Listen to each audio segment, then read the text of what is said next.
비룡정 교충 여러분 반갑습니다. 자, 29차시 역사 시간인데요. 글씨 잘 보이죠? 보이죠?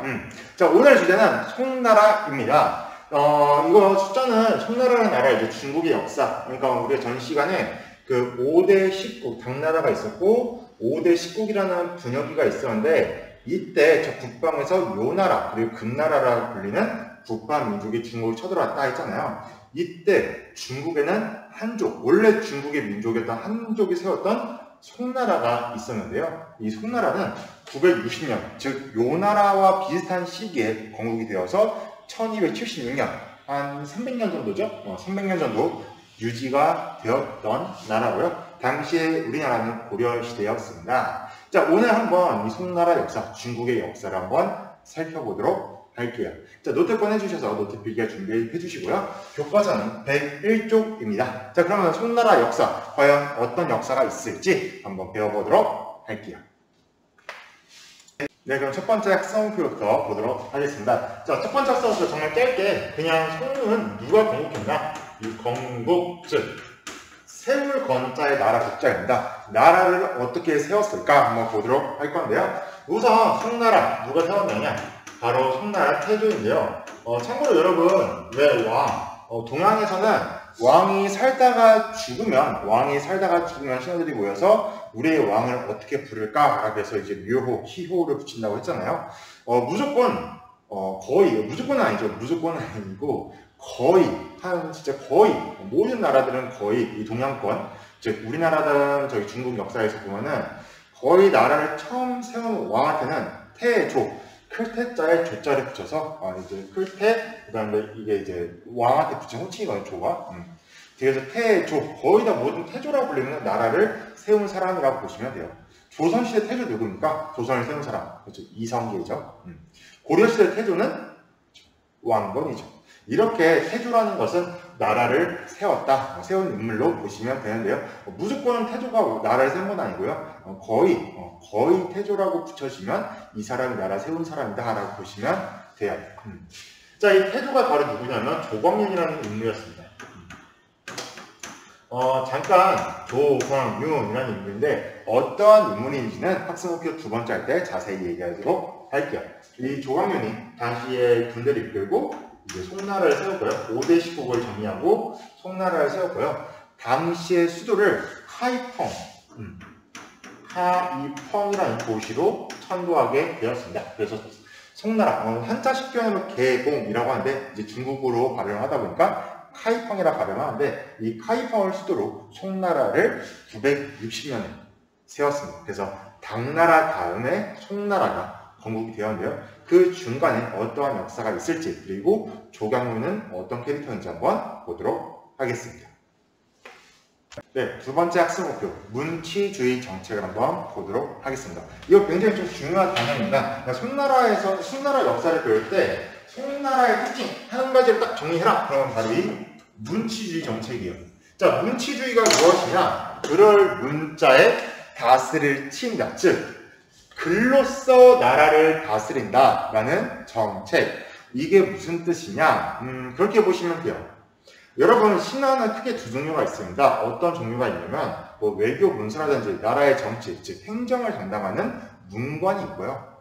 나라를 국경을 지키고 또 외적으로 또 친일을 막는 군인들이 있습니다. 이들을 무관, 즉 어떻게 보면은 나라를 운영하는데 머리가 필요한 친구들, 그 친구들을 문관, 그럴 문자에 관리 관절에서 문관이라고 하고요. 문관이 아니라 싸워서 관리가 된 사람들, 즉 군인들은 무관이라고 하는데, 송나라는 이 문관들을 매우 중시했던 나라였습니다. 왜 군인들을 무시까지는 아니고 좀 약간 군인들보다는 문관들, 즉 행정가들을 조금 더 중시했어요. 많이 중시했어요. 왜 그랬냐? 이건 약간 이 배경부터 한번 보도록 할게요. 왜 송나라는 군인보다는 당시의 행정가들, 실제로 여러분 당시 옛날 시대 때 과거 시험도 크게 두 종류가 있었어요. 바로 뭐냐면 문과와 무과인데요. 문과는 앞에서 얘기했듯이 글을 써서 관리가 되는 거예요. 그래서 황제가 야, 똑똑한 놈 좀 뽑아라. 그러면 이제 사람들이 글을 써서 자신의 생각이나 뭐 문제를 해결해서 딱 보고는 이 사람 똑똑한데 문관으로 임명해서 지방을 다스리는 수령으로 임명한다든지 지방을 다스리거나 아니면 왕 밑에서 황제 밑에서 나라를 다스리는 행정가로서 역할을 하게 하고요. 묵과 즉 싸워서 관리가 되는 시험인데요. 이거는 군인을 뽑는다고 보시면 돼요. 군인을 뽑아서 이제 변경 지역을 수비를 하거나 싸우는 그런 장군을 시켜주는 건데 송나라 때는 이 묵과보다도 문과를 중시했고요. 특히 문과를 통해 합격했던 그런 관리들, 문과는 매우 우대했습니다. 왜 그랬냐? 그 배경을 봐셔야 되는데요. 왜 송나라는 그런 군인들보다는 머리를 통해서 즉 행정가들을 왜 그 문관들을 왜 이렇게 우대했을까? 바로 절도사의 권한을 약화시키기 위함입니다. 이게 무슨 말이냐? 여러분 절도사랑 관직 잘 기억하셔야 돼요. 자, 지금은 필기 안 하셔도 됩니다. 자, 지금도 쓰는 거는 필기 안 하셔도 돼요. 이건 필기하시고. 자, 우리나라가 있고 여기 당나라가 있었죠? 아주 먼 옛날에 당나라가 있었습니다. 자, 당나라가 나라가 땅이 엄청 많이 컸었어요. 그래서 이 국경 지역 언제 이민족이 쳐들어올지 모르는 국경지대에 정말 막강한 관리를 임명했습니다. 그게 바로 절도사라는 관직이었어요. 이 절도사, 당시 국경지대에 언제 이민족이 쳐들어올지 모르니까 당시 군사권과 행정을 담당했던 그러니까 황제 대신에 국경 지역을 다스리는 관리라고 보시면 돼요. 근데 좀 황제가 좀 자치권이 강합니다. 즉 황제의 명령을 일일이 안 듣고 얘들이 스스로 국경지대를 다스리는 거예요. 그만큼 권력이 세는데요. 당시에 당나라가 멸망했을 때 알록산이라는 절도사가 반란을 일으켜서 시작했고 그 이후에 당나라 정말 혼란에 빠지면서 이 절도사라는 사람, 즉 절도사라는 장군들이 권력을 잡고 나라를 운영하는 그러한 시기가 펼쳐졌습니다. 그게 바로 5대 19기였어요.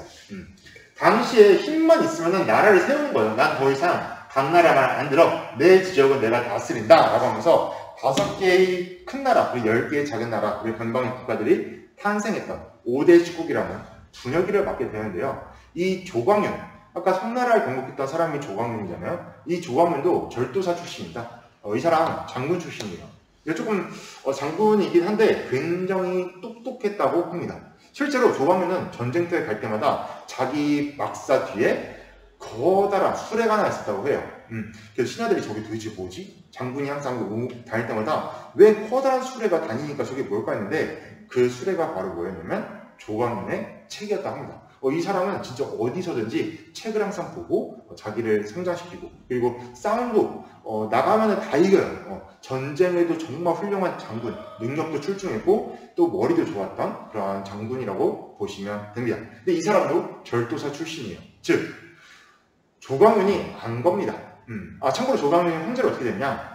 뭐 이걸 진교의 변이라고 하는데 조광윤은 5대 10국 중에 후주란 나라의 장군이었어요. 근데 그 당시에 그 조광윤의 부하들이 아무리 봐도 황제보다는 조광윤이 더욱더 똑똑한 것 같습니다. 그래서 조광윤이 막사에서 자고 딱 일어났는데 당시 부하들이 딱 와서 그 이제 황제에 딱 옷을 입혀주면서 당신이 이 나라의 황제가 되십시오라고 하면서 이렇게 밀어줬다 해요. 물론 이제 조광윤은 겉으로는 아니야 나 황제감 아니야 막 이랬겠지만 훗날에 황제가 됩니다. 아마도 조광윤이 아마 다 계획해놓은 그런 이벤트 아니었을까 생각이 좀 들어요. 그러니까 자기가 딱 대놓고 황제한테 딱 가서 야 황제 나한테 넘겨 이런 식이야 이런 게 좀 약간 좀 그렇잖아. 부끄럽잖아요. 그리고 욕심도 많아 보이고 평판도 안 좋아하셨고 그러니까 신하들에게 야 니네가 와서 나 어쩔 수 없이 황제 좀 시켜주는 것처럼 해라. 니네가 나를 떠받들어줘라. 약간 이러지 않았을까 싶습니다. 뭐 진실은 역사 속에 있죠. 아무튼 이렇게 해서 장군 출신으로 황제가 된 사람이고 후주를 이어봐서 송나라를 세운 다음에 5대 10국을 통일했던 어떻게 보면 중국을 통일했던 대단한 황제였습니다. 그런데 조광윤이 본인도 이 절도사였잖아요. 절도사가 얼마나 권력이 강한지 알고 있었어요. 변경 지역의 군사권을 가지고 있었고 변경 지역의 행정도 담당하니까 어떻게 보면 거기는 같은 나라라고 보기에는 나라긴 한데 거의 자치를 하고 있는 즉 황제의 말을 잘 안 듣는 지역이 된 거죠. 그래서 조광조는 결심을 합니다. 그래, 두 번 다시 당나라가 멸망했던 것처럼 저렇게 절도사의 권리, 즉 절도사의 힘이 강해선 안 돼. 두 번 다시 나 같은 군인이 군사권을 가지고 황제가 되는 일은 막아야 해 라고 하면서 난 앞으로 싸우는 무관들보다, 즉 군인들보다는 문관들을 더욱더 우대하겠다 라고 하면서 문관 우대 정책을 펼치고 나라 분위기도 어떻게 바꿨냐, 싸우는 것보다는 공부한 놈이 더 출세하도록 만들도록 출세한 나라를 만들고, 어떻게 보면 공부를 통해서 성공해야 된다. 즉 이렇게 당시에 싸워서 성공한 것보다는 공부를 통해서 성공하는 것을 더욱더 장려했습니다. 그러면서 송나라 때 정말로 문치, 즉 이 학문이 엄청나게 발전되게 돼요. 그 내용을 한번 보도록 하겠습니다. 문치주의의 내용. 문관을 매우 우대했습니다. 당시에 과거 시험, 즉 문과, 그것도 글 쓰거나 이렇게 자기의 글을 통해서 능력을 발휘했던 문관을 매우 우대했고요. 월급도 훨씬 많이 줬고 더 높은 관직에 올라갈 수 있게 했고요. 그리고 막 승진도 팍팍 시켜주고 문관들을 엄청 우대했습니다. 그러니까 어떻게 되냐? 송나라 사람들은 너도 나도 다 공부하기 시작합니다. 야, 내가 출세하는 방법은 공부밖에 없어 라고 하면서, 그전에는 약간 난세, 즉 전쟁이 많았으니까 내가 잘 싸우면 높은 관직까지 올라갈 수 있다라고 했는데, 이때부터는 좀 바뀌어요. 뭐 싸우는 것보다는 글을 통해서, 즉 이렇게 학문을 열심히 공부해야만 성공하는 시대로 바뀌게 되었고요. 그래서 송나라 때 중국의 학문이 엄청 많이 발전했어요. 너도 나도 다 공부하기 시작하면서 이 학문, 즉 공부하는 그 문학이 발전했고요. 이때 송나라 황제가 과거제를 개혁합니다. 이 교과서 101쪽에도 그 그림으로 나와 있는데, 전시를 주관하는 장면에 관해서 황제가 전시를 주관하는 장면, 이게 무슨 말이냐? 이거 좀 중요해요. 원래 당나라 때 이제 과거제를 처음 시행했던 나라는 중국 수나라였습니다. 수나라 때 야, 인재를 뽑을 때 개인의 능력을 좀 보자 라고 해서 과거제를 실시했는데요. 이게 송나라쯤 돼서 어떻게 되냐, 최종 면접을, 원래 과거 시험은 어떻게 운영되냐, 1차 시험, 딱 신하들이 전국에서 올라온 사람들이 1차 시험 글을 써서 내요. 2차 시험도 글 써서 내고 보통 3차 시험까지 있었는데요. 이 당나라 때 당나라 때 이 과거제가 운영되면서 어떤 문제가 생겼냐면은, 최종 시험 면접관들이 합격한 애들이랑 사지관계를 형성하게 됩니다. 이 말이 뭐냐면 이런 거예요, 여러분. 여러분이 어디 회사에 취업을 하러 왔어요. 그럼 면접관이 만나겠죠. 면접관들이랑 만나서 이야기하겠죠. 그럼 면접관들이랑 얼굴이 다 알 거 아니에요. 그리고 만약에 회사에 취업을 성공했어요. 그럼 회사를 다니다가 면접관 보면은 어떤 마음이 들까요? 저분이 날 뽑아줬어. 저분 나한테 고마운 분이야. 라면서 이 면접관에 대한 약간 존경 또는 면접관에 대한 감사한 마음이 안 생길 수가 없잖아요. 즉, 수나라, 당나라 때 과거 시험에 문제가 생겨요. 방금 말했던 것처럼 이 면접관들이랑 합격한 사람들이랑 관계가 끈끈해집니다. 그러면서 약간 부정부패도 생기고, 좀 약간 황제보다는 그 신하들끼리 약간 자기들끼리 황제에게 충성하는 게 아니라 그 면접관 출신이었던 사람들 더 좋아하고 충성하는 그런 문제가 생겨요. 그래서 당시에 송나라 때 어떻게 하냐? 야, 앞으로 최종 시험에 면접관을 내가 직접 하겠다. 최종 시험의 면접관을 황제가 직접 실시합니다. 즉 1차 시험, 2차 시험을 뽑고 최종 시험, 3차 시험이 이제 전시과라고 하는데, 전시과는 이렇게 생각하시면 돼요. 총 2차 시험까지 보면 33명 정도 뽑거든요. 30명 정도 뽑는데, 이 사람들의 순위를 매깁니다. 1등부터 몇 등까지 쫙 매겨요. 그 순위를 황제가 매깁니다. 1등이 되잖아요. 장원으로 되잖아요. 1등을 해서 1등 되면은 정말 높은 관직으로 바로 임명이 되고, 이 사람은 승승장구 할 수 있습니다. 그러니까 이렇게 되니까 어떻게 되냐? 최종 면접을 황제가 본다? 앞에서 얘기했듯이 합격한 신하들이 황제에게 굉장히 고마운 마음을 느끼고 황제에게 충성하게 됩니다. 그래, 황제가 날 인정해줬어. 황제가 날 직접 뽑아주고 나를 인정해줬어 라고 하면서 황제에 대한 충성도가 굉장히 높아가요.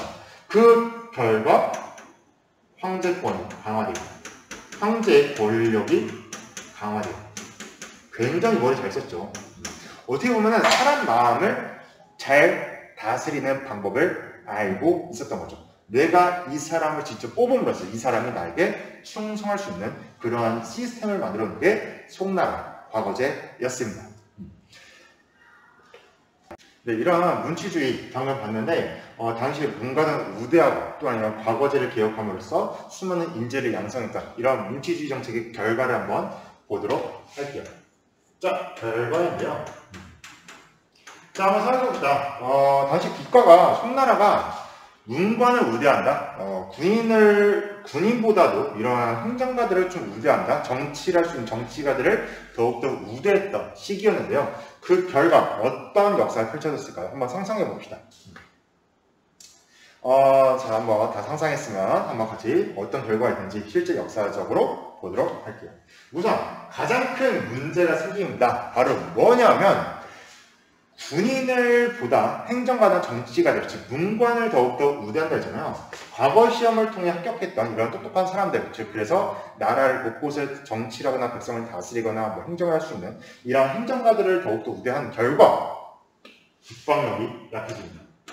즉 군사력이 약하더라고요.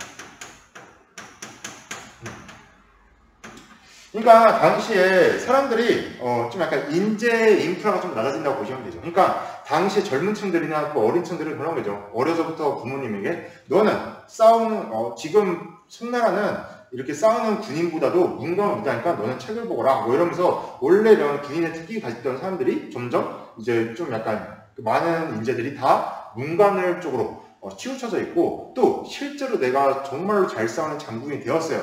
장군이 되어도 인정을 못 받습니다. 그러니까 문관에 대해서 인정을 받지를 못해요. 그러면서 송나라가 그 당시에 뭐 싸우는 것보다는 이렇게 글을 잘 써야지 약간 저 문관을 우대하다 보니까 군인에 대한 그런 처우나 대우가 점점 낮아지게 되고요.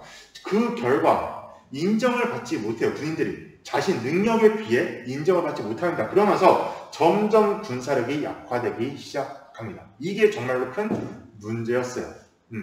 그래서 송나라는 당시의 주변국들, 전 시간 배웠죠. 저 북방민족들, 요나라도 있었고 금나라도 있었고, 그리고 이 요나라, 금나라뿐만 아니라 송나라 북서쪽에는 서하라고 불리는 또 다른 민족도 있었거든요. 이러한 주변국이 계속 쳐들어옵니다. 왜냐하면 송나라가 겁나 약했거든요.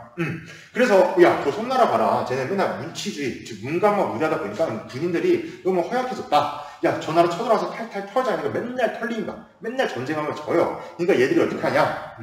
주변국들한테, 요나라, 금나라 같은 주변국들한테, 주변국에게 물자를 그냥 줍니다.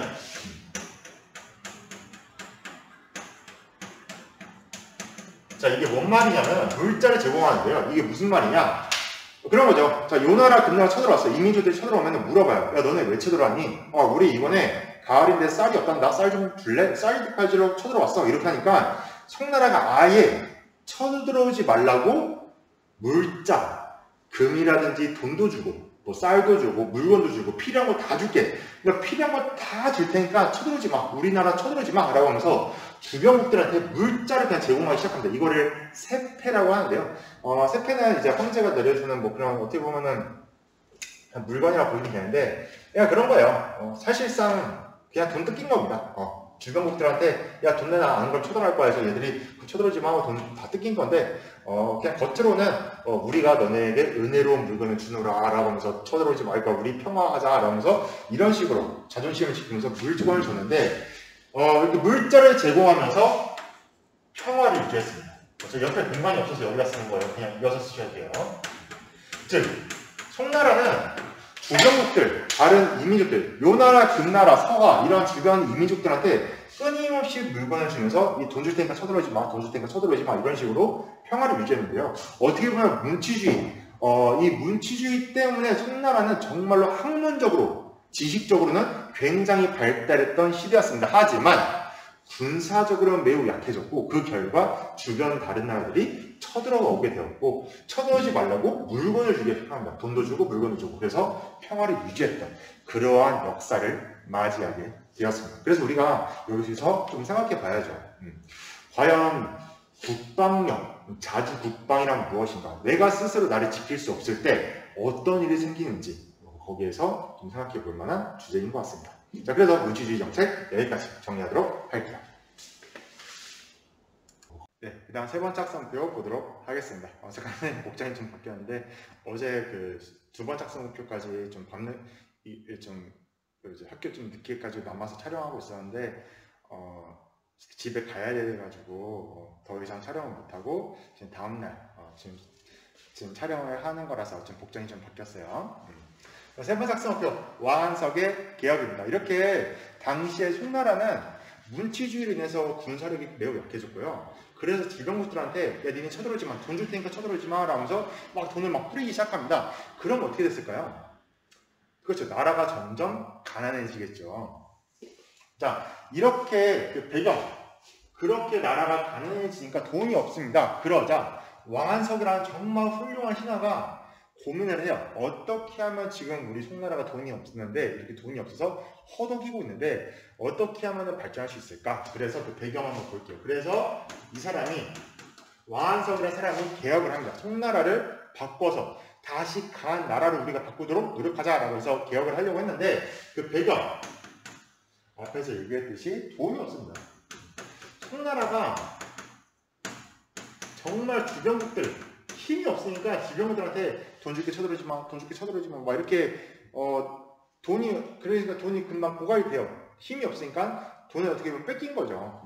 그래서 그 내용 왕한석이라는 사람이 송나라 시대 때 야, 이렇게 우리가 살 수는 없다. 이렇게 주변국들한테 돈을 퍼주면서 살 수는 없다. 그리고 지금 문치주의로 인해서 너무 많은, 그러니까 문치주의로 인해서 또 관리도 많이 뽑았어요. 과거제를 엄청 확대하면서 관리들을 엄청 많이 뽑았습니다. 그러면서 관리들, 공무원들을 줄 돈도 없어지는 거예요. 그래서 돈이 없으니까 왕한석이라는 사람이 어떻게든 이런 위기를 극복하고 송나라를 발전시키자라고 하면서 부국 강병책을 내놓습니다. 즉, 부국, 나라를 부하게, 즉 나라를 부자로 만들고 강병,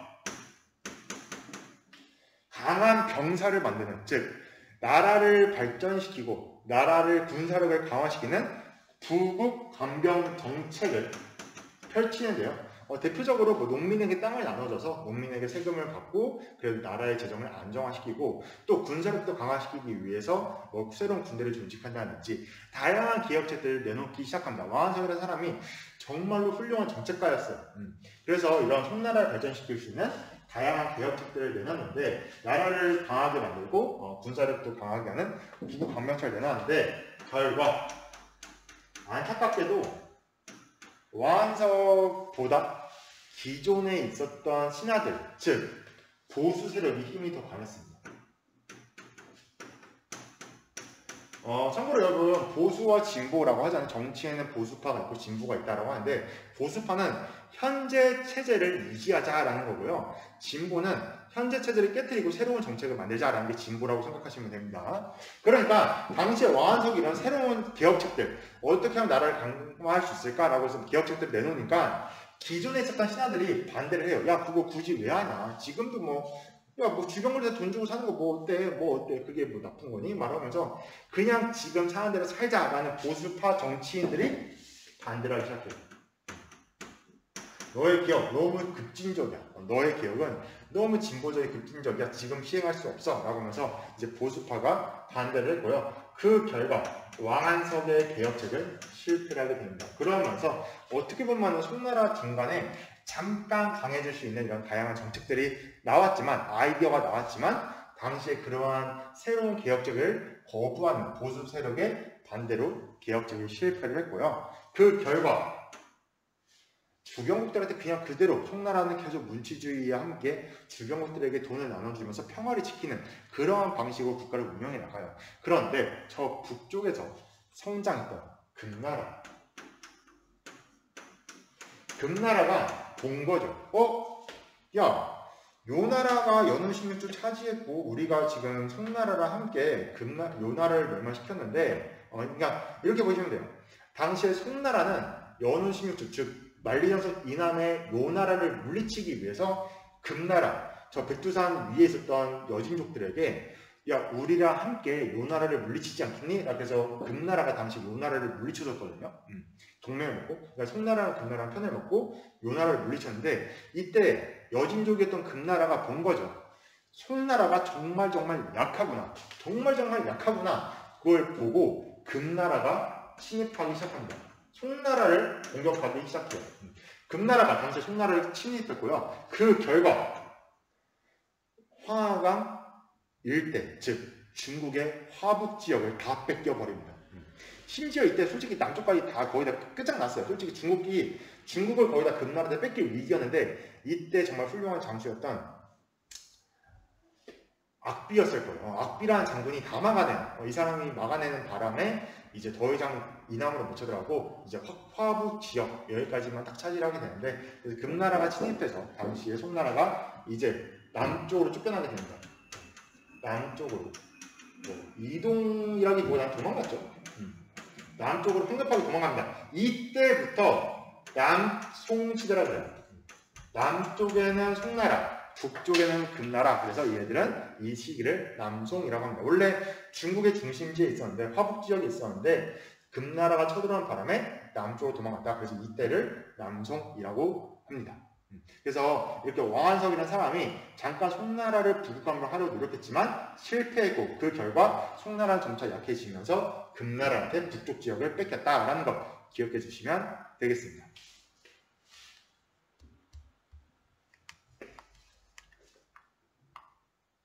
네, 이렇게 오늘 수업을 잘 들었는데요. 오늘 수업 좀 짧게 정리를 하면은 당시 당나라 말기에 절도사라는 군인들이 힘이 매우 강했다. 그래서 송나라는 당시 이런 절도사들의 힘을 좀 약화시키고 나라를 다시 잘 정비하기 위해서 문치주의, 문관을 중시하는 정책을 펼쳤는데요. 거기에 따른 부작용으로 군사력이 매우 약해졌다. 그래서 주변 민족들이 쳐들어올 때마다 돈으로 해결하는, 즉 평화를 돈 주고 사는 행위로 어떻게든 평화를 유지했지만 결국에는 금나라한테 자기의 영토 절반을 뺏겼는데요. 여기서 우리는 무엇을 생각할 수 있을까? 한번 여러분 생각해보세요. 내가 살면서 나를 지키기 위해 필요한 것은 무엇일까? 아마 질문을 하면은 어떤 친구들은 힘이 필요합니다. 누가 나를 위협하면 나를 지킬 수 있는 힘이 필요해요. 라는 친구도 있겠고, 어떤 친구는 내가 이 세상을 살아가면 많은 지식이 필요한데 내가 나를 지키고 잘 살기 위해서는 지식이 필요한 것 같습니다. 이런 식으로 여러분마다 한번 내가 이 세상을 살아가는데 나를 스스로 지킬 수 있는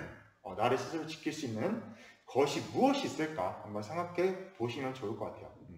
그러니까 뭐 여기에는 힘이 있을 수도 있고 아니면 뭐 지식이 있을 수도 있고 아니면 법에 대한 지식이 있을 수 있고 뭐 다양한 분야가 있을 텐데 한번 여러분이 나를 스스로 지킬 수 있는 것이 무엇이 있을까 생각해 보고 만약에 그게 지식이다 그러면 그것을 위해서 어떻게 행동할 것인가 만약에 내가 힘이다 그러면 나는 힘을 키우기 위해서 어떤 노력을 할 것인가 한번 거기에 따른 생각을 적어보시길 바랍니다. 그래서 노트 정리 사진 찍어서 꼭 올려주시고요. 선생님이 했던 오늘 과제까지 마무리 잘 해주시면 감사하겠습니다. 자, 오늘 수업 여기까지 들어줘서 감사합니다, 여러분. 과제랑 노트까지 부탁할게요.